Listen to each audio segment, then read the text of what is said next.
10th economics की class में आप सभी का स्वागत है। आज हम लोग बात करेंगे सोर्सेस ऑफ क्रेडिट, साख के स्रोत। पहला स्रोत है फॉर्मल सेक्टर क्रेडिट, दूसरा इनफॉर्मल सेक्टर या अनौपचारिक क्षेत्र, औपचारिक क्षेत्र तथा अनौपचारिक क्षेत्र। Features of formal sector credit. औपचारिक क्षेत्र की मुख्य विशेषताएं। Number 1, formal sector credit is also known as organised sector credit. Formal sector औपचारिक क्षेत्र को हम संगठित क्षेत्र के नाम से भी जानते हैं। संगठित क्षेत्र के द्वारा प्रदान किया गया उधार सस्ता होता है। ये लो रेट ऑफ इंटरेस्ट पर दिया जाता है। उधार देने से पहले प्रत्येक बैंक कोलेटरल समर्थक ऋणाधार अथवा सिक्योरिटी की डिमांड करते हैं। इस सिक्योरिटी या कोलेटरल के अभाव में संगठित क्षेत्र के द्वारा कोई उधार नहीं दिया जाता है। आप जानते हैं कि बैंक को हमेशा यह भय बना रहता है कि उधार लेने वाला व्यक्ति उधार लेकर कहीं गायब ना हो जाए। उन स्थितियों से निपटने के लिए अनिवार्य है कि बैंक अपने पास कोलेटरल के तौर पर स्थायी परिसंपत्तियों को सुरक्षित रखता है। Loan for productive purpose. संगठित क्षेत्र के द्वारा दिया गया उधार मुख्य रूप से उत्पादक कार्यों के लिए ही दिया जाता है। संगठित क्षेत्र उधार देने से पहले तरह तरह के डॉक्यूमेंटेशन करते हैं तथा फॉर्मेलिटीज़ को पूरा करते हैं। संगठित क्षेत्र के द्वारा उधार देने से पहले लीगल प्रोसीजर को पूरा किया जाता है, फॉर्मेलिटीज़ को पूरा किया जाता है, जिससे कि भविष्य में उधार लेने वाले का किसी प्रकार से कोई शोषण ना किया जा सके। आप जानते हैं कि संगठित क्षेत्र उधार देने से पहले कोलेटरल अपने पास अवश्य सुरक्षित रखता है और गरीब वर्ग के लोगों के पास इसका अभाव, कोलेटरल का अभाव पाया जाता है। अतः फॉर्मल सेक्टर से अधिकांश उधार रिच पर्सन्स, धनी वर्ग के लोगों को प्राप्त हो रहा है। संगठित क्षेत्र के द्वारा उधार प्राप्त होने पर साहूकारों के द्वारा अपनाई जाने वाली अनुचित करतूतों से उधार लेने वालों को मुक्ति मिल जाती है तथा संगठित क्षेत्र से के साख का सुपरविजन एक सेंट्रल अथॉरिटी के द्वारा किया जाता है, जिसका नाम है रिजर्व बैंक ऑफ इंडिया। अर्थात रिजर्व बैंक ऑफ इंडिया औपचारिक क्षेत्र के उधार की निगरानी करता है, जिससे किसी प्रकार का कोई शोषण होने की संभावना नहीं रहती है। बच्चों, अब हम बात करेंगे कि किस प्रकार से reserve bank of India banking sector का या फॉर्मल सेक्टर का सुपरविजन करता है। How does reserve bank of India supervise banks? Reserve bank of India banking sector अथवा फॉर्मल सेक्टर क्रेडिट की निगरानी करने के लिए समय समय पर तरह तरह की गाइडलाइंस इशू करते हैं तथा तरह तरह के नॉर्म्स, रूल्स एंड रेगुलेशंस, नियम का अनुपालन करवाते हैं। सबसे पहले प्रत्येक व्यापारिक बैंक के लिए यह अनिवार्य होता है कि वह अपने पास उचित मात्रा में कैश, प्रॉपर कैश मेंटेन करे। यदि जमाकर्ता अपनी बचतों को निकालने के लिए बैंक के पास आते हैं तो बैंक के पास प्रॉपर अमाउंट में कैश होना चाहिए ताकि वे अपने जमाकर्ताओं की आवश्यकताओं को पूरा कर सकें। इसके अलावा प्रत्येक कॉमर्शियल बैंक को SLR तथा CRR मेंटेन करना अनिवार्य होता है। SLR स्टैट्यूटरी लिक्विडिटी रेशियो, संवैधानिक तरलता अनुपात तथा CRR कैश रिजर्व रेशियो, नगद आरक्षण अनुपात कहलाता है। SLR के अंतर्गत प्रत्येक व्यापारिक बैंक को अपनी कुल डिपॉजिट्स का एक निश्चित प्रतिशत कैश के रूप में तथा लिक्विड एसेट्स के रूप में अपने पास मेंटेन करके रखना अनिवार्य होता है।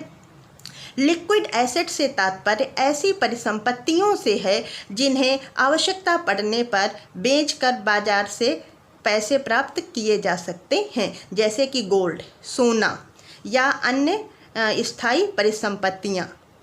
प्रत्येक बैंक के लिए यह अनिवार्य है कि वह SLR तथा CRR सुरक्षित रखे। Banks have to deposit a certain percentage of their deposits with RBI in cash. This is known as CRR. Cash reserve ratio. प्रत्येक व्यापारिक बैंक के लिए एसएलआर के साथ साथ सीआरआर, जो कि उनकी कुल जमाओं का एक निश्चित प्रतिशत होता है, उसे कैश के रूप में रिजर्व बैंक ऑफ इंडिया के पास जमा करना अनिवार्य होता है।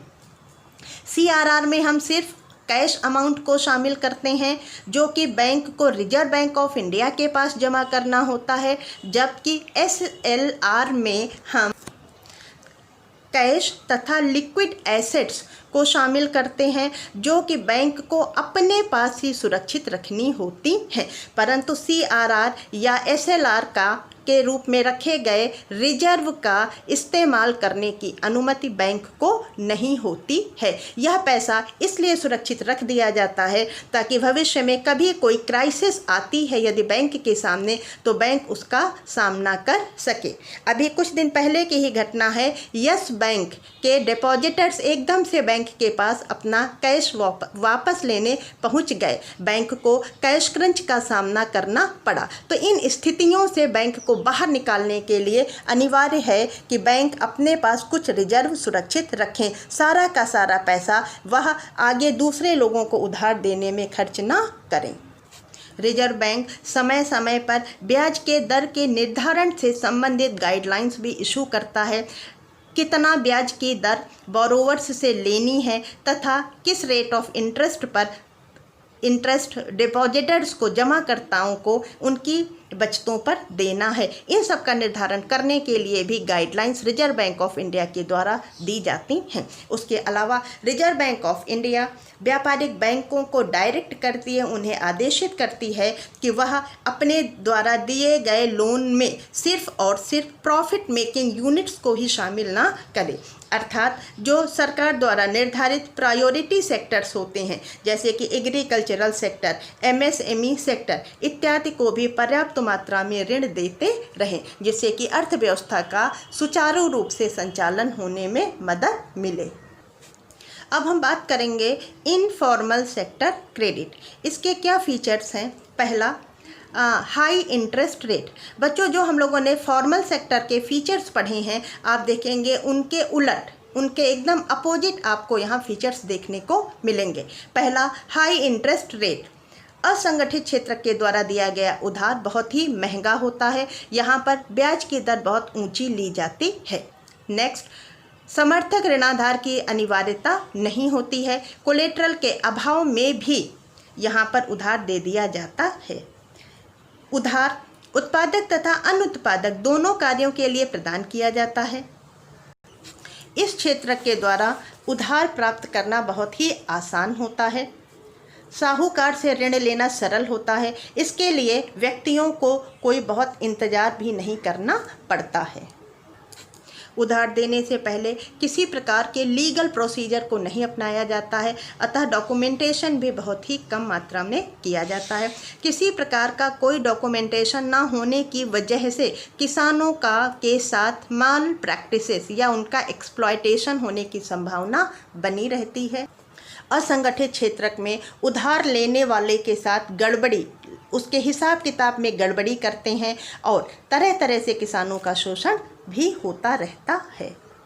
इस क्षेत्र के द्वारा समर्थक ऋणाधार के अभाव, कोलेट्रल के बिना भी उधार दे दिया जाता है, अतः यह क्षेत्र गरीब वर्ग के लोगों की, पुअर पर्सन्स की नीड्स को पूरा करने में बहुत ही मददगार बना हुआ है। इस क्षेत्र का सुपरविजन करने के लिए कोई भी एक सेंट्रल अथॉरिटी नहीं होती है, जिस कारण यहाँ पर किसी प्रकार का कोई नियम लागू नहीं होता है। Sources of informal credit. किन किन स्रोतों से उधार मिल रहा है? सबसे महत्वपूर्ण रोल प्ले किया जाता है मनी लेंडर्स के द्वारा, landlords, relative and friends, other non institutional agencies. बच्चों, यहाँ आपको एक पाई चार्ट दिखाया गया है। इसमें आप देख सकते हैं कि हमारे देश में किस सेक्टर से कितने प्रतिशत लोन रिक्वायरमेंट्स पूरी की जा रही हैं।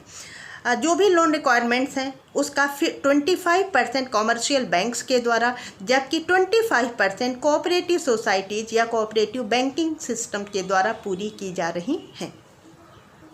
और ये दोनों ही मिलकर संगठित क्षेत्रक या फॉर्मल सेक्टर क्रेडिट तैयार करते हैं।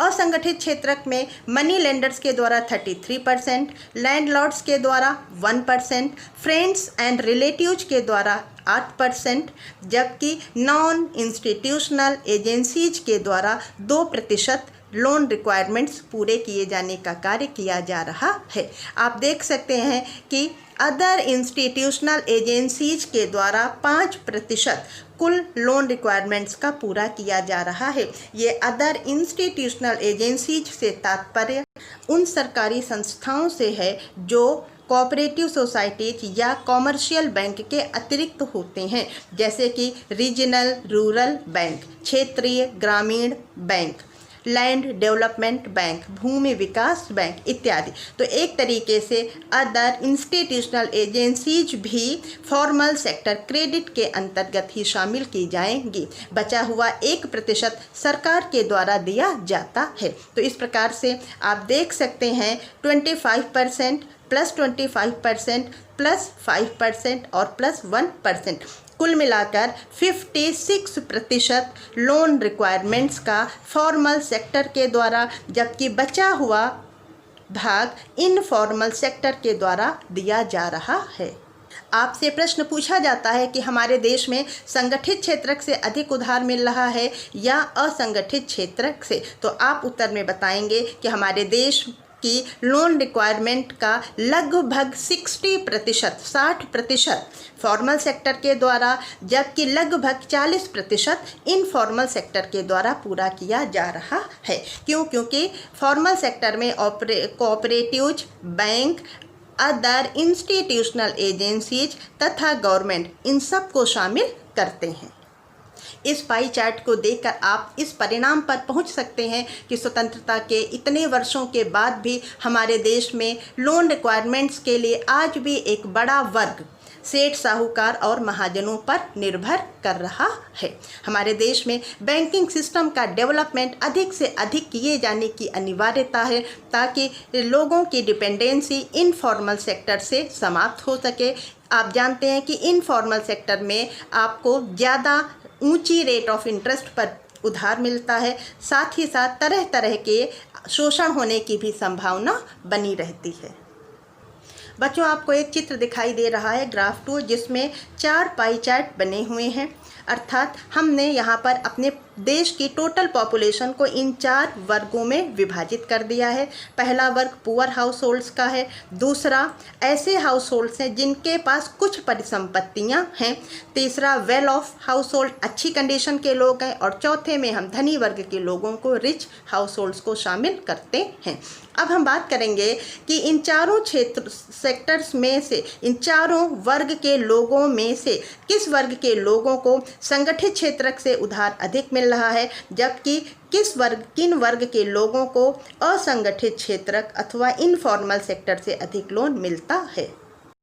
आप जानते हैं कि फॉर्मल सेक्टर से उधार लेने के लिए कोलेटरल की आवश्यकता होती है, और कोलेटरल धनी वर्ग के लोगों के पास अधिक मात्रा में, जबकि निर्धन वर्ग के लोगों के पास बहुत ही कम मात्रा में होते हैं। कोलेटरल के अभाव में गरीब वर्ग के लोगों को बैंकिंग सिस्टम से अर्थात फॉर्मल सेक्टर से बहुत ही कम मात्रा में उधार मिल पाता है। गरीब वर्ग के लोगों को, पुअर हाउस होल्ड्स को, अपनी कुल लोन रिक्वायरमेंट्स का मात्र 15%, आपको दिखाई दे रहा है, मात्र 15% ही बैंकिंग सिस्टम से फॉर्मल सेक्टर से मिलता है, जबकि बची हुई 85% लोन रिक्वायरमेंट्स के लिए यह क्षेत्र आज भी इनफॉर्मल सेक्टर अर्थात मनी लेंडर्स पर डिपेंड है। House holds with few assets वाले लोग, इनके पास कुछ एसेट्स होती हैं, इसलिए इन्हें अपनी कुल रिक्वायरमेंट्स का कुछ प्रतिशत अर्थात 47% बैंकिंग सिस्टम से, जबकि रिमेनिंग 53% इन्हें सेठ, साहूकार और महाजन से प्राप्त हो रहा है। वेल ऑफ मेंबर्स, जो वेल ऑफ हैं, अच्छी कंडीशन में लोग हैं, इनके पास अच्छी अमाउंट में परिसंपत्तियां हैं, अतः इन्हें अपनी कुल लोन रिक्वायरमेंट्स का 72% फॉर्मल सेक्टर से, जबकि 28% इन्हें इनफॉर्मल सेक्टर अर्थात मनी लेंडर से मिल रहा है। अब हम रिच वर्ग की बात करते हैं। रिच हाउस होल्ड्स को के पास एसेट्स की कोई कमी नहीं होती है, पर्याप्त मात्रा में इनके पास समर्थक ऋणाधार कोलेटरल होते हैं, अतः इन्हें अपनी कुल लोन रिक्वायरमेंट्स का 90% from formal sector and 10% from informal sector मिल रहा है। तो इन पाई चार्ट्स के आधार पर आप यह निर्धारित कर सकते हैं कि देश में आज भी गरीब वर्ग मुख्य रूप से इनफॉर्मल सेक्टर पर ही डिपेंड है, जबकि धनी वर्ग के लोगों को बैंकिंग सिस्टम से आसानी से ऋण मिल रहा है। और आप यह भी जानते हैं कि बैंकिंग सिस्टम से मिलने वाला ऋण सस्ता होता है, जबकि इनफॉर्मल सेक्टर से मिलने वाला ऋण बहुत ही महंगा है। यहाँ पर ऋण के साथ साथ तरह तरह की माल प्रैक्टिसेस का सामना भी पुअर हाउस होल्ड्स को करना पड़ता है, जिससे कि वह और अधिक गरीब होते जा रहे हैं।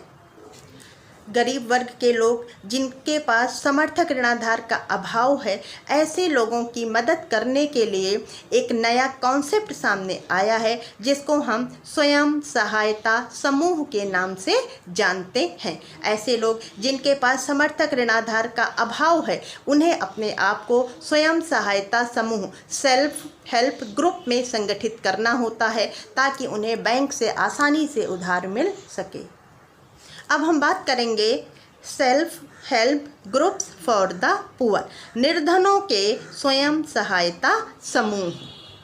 निर्धन वर्ग के लोगों की मदद करने के लिए स्वयं सहायता समूह बनाए जा रहे हैं। एक ही स्थान पर रहने वाले 15-20 लोग मिलकर अपने आप को एक ग्रुप के रूप में संगठित कर लेते हैं। ग्रुप के सभी सदस्य प्रतिदिन कुछ न कुछ बचत अवश्य करते हैं। यह मिनिमम 25 रुपये से लेकर 100 रुपये या इससे अधिक तक हो सकती है। निर्धनों द्वारा की गई ये छोटी छोटी बचतें धीरे धीरे करके एक बड़े फंड के तौर पर तैयार हो जाती हैं। ग्रुप के सदस्य अपनी आवश्यकता पड़ने पर समूह से उधार ले लेते हैं। उधार लेने के लिए अब उन्हें सेठ साहूकार महाजन के पास जाना अनिवार्य नहीं रहता है।